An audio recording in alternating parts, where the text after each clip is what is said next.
10 రోజులకెళ్ళి మొదలుపెట్టిన తిట్ల దండకం.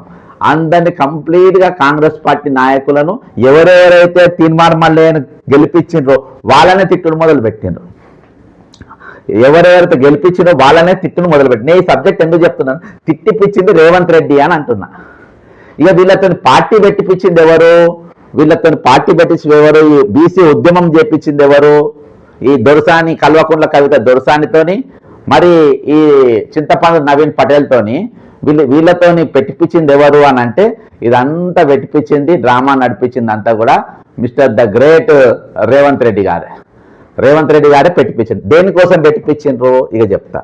ఇక ఈయనకు ఒరిజినల్గా ఈయనదొక వాయిస్ వినిపించిన తర్వాత ఇక ఒక్కసారి తినండి.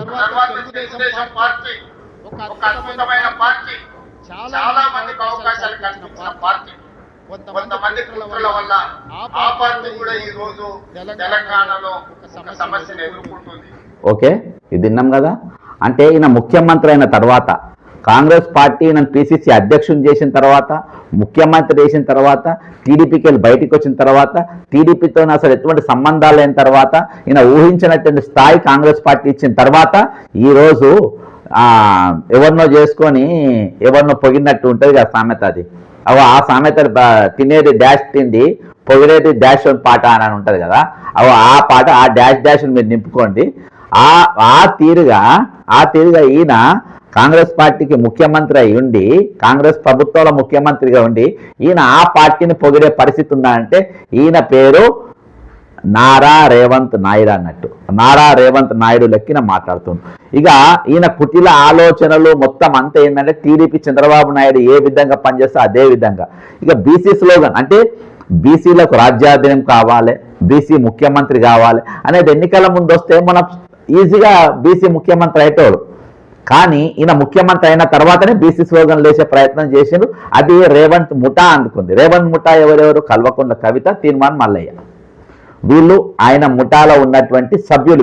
వీళ్ళు ఆయన ముఠాలో ఉన్నటువంటి సభ్యులు. ఇక వీళ్ళ దుకాణం ఏంటంటే వీళ్ళు బీసీ స్లోగన్ తారాస్థాయికి తీసుకుపోవాలి. బీసీ బిల్లును రేవంత్ రెడ్డి గారు పెట్టాలి. 42% బిల్లు పాస్ కావాలి. దీన్ని ఢిల్లీకి పంపాలి. కానీ ఢిల్లీలో మాత్రము వాళ్ళు ఈ బిల్లుకు ఆమోదం పొందది. ఎందుకు పొందది ఇప్పుడు చెప్తిగా.